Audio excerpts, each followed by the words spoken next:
दोस्तों, जैसलमेर में एक बस लाक्षागृह बन गई जिसमें 21 लोग जिंदा जल गए।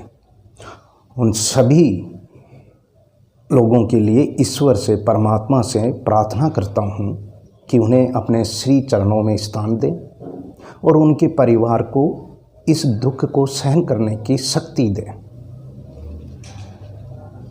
जो बस लाक्षागृह बनी है, उस बस के लाक्षागृह बनने में, उस बस में जो 21 लोग जिंदा जले हैं, वो इस सिस्टम की भ्रष्टाचार, इस सिस्टम की लापरवाही की वजह से वो 21 लोग जिंदा जल गए। राजस्थान में कुछ दिन पहले ही एसएमएस हॉस्पिटल के ट्रॉमा सेंटर में उसी शॉर्ट सर्किट की वजह से 8 मरीज जिंदा जल गए थे। फिर भी ये बीजेपी सरकार मौन व्रत है, 2-4 अधिकारियों को सस्पेंड, निलंबित कर देती है और अपना इतिश्री पूर्ण कर देती है। क्या केवल निलंबन की ही इसका समाधान है? क्यों नहीं ये गवर्नमेंट टेक्निकल थिंकिंग कर पा रही है कि इसके पीछे क्या रीज़न है? उन्हीं रीज़न को आज मैं 1 बाय 1 आपके सामने डिस्कस करने जा रहा हूँ। जो बस लाक्षागृह बनी है, वो बस ऑन रोड पर 1 अक्टूबर को आई थी। जो एसी बस का रजिस्ट्रेशन उस बस मालिक ने करवाया है, वो नॉन एसी बस का रजिस्ट्रेशन करवाया है। जो एसी बस लग्जरी बसें होती है, वो लगभग 1 से 1.5 करोड़ के बीच में बनती है। इन अधिकारियों की लापरवाही, मिलीभगत, भ्रष्टाचार, रिश्वतखोरी की वजह से ये बसें ऑन रोड पर 60 लाख रुपए में बनकर और दौड़ रही है।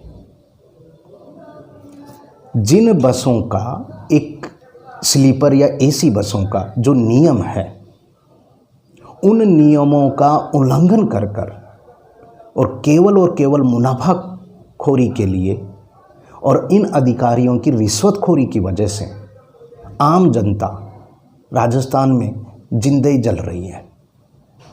परिवहन अधिकारियों की मिलीभगत, उनकी दुष्टता की वजह से, उनकी रिश्वतखोरी की वजह से, सिस्टम जो सड़ा हुआ है उसकी वजह से वो बसें 60 लाख रुपए में बनकर ऑन रोड पर मौत की तरह दौड़ रही है, जिनका परमिशन इन परिवहन विभागों द्वारा दिया गया है।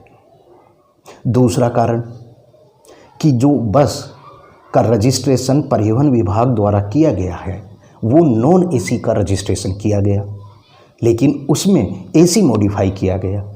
इसका मतलब है इन परिवहन अधिकारियों ने मिलीभगत करके, भ्रष्टाचार करके और उसका रजिस्ट्रेशन एसी में करवाया गया। लेकिन शायद आप भी इस सिस्टम को सुधारने में नाकाम रहेंगे, क्योंकि राजस्थान में लगभग ये इस प्रकार की लग्जरी बसें 3000 चल रही है और जिनमें ज़्यादातर इनके जो मालिक हैं वो नेता लोग हैं। चाहे वो कांग्रेस के नेता हों, चाहे वो बीजेपी पार्टी के नेता हों, इन्हीं के बसें ऑन रोड पर चल रही है। जब इन नेताओं की बसें हैं तो ये खुलेआम भ्रष्टाचार करेंगे, ये खुलेआम नियमों का उल्लंघन करेंगे। इनको कोई फर्क नहीं पड़ता है कि कितने लोग जलकर मर रहे हैं, क्यों मर रहे हैं। ये सब लूट मचा रहे हैं, अपने राजस्थान में लूट मचा रहे हैं ये लोग।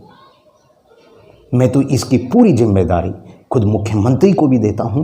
शायद वो इस लूट का हिस्सा बनते जा रहे हैं, इसलिए अपनी पूर्ण ईमानदारी से न वो जांच करवा रहे हैं, 1-2 अधिकारियों को सस्पेंड कर देंगे और इसको क्लोज कर देंगे।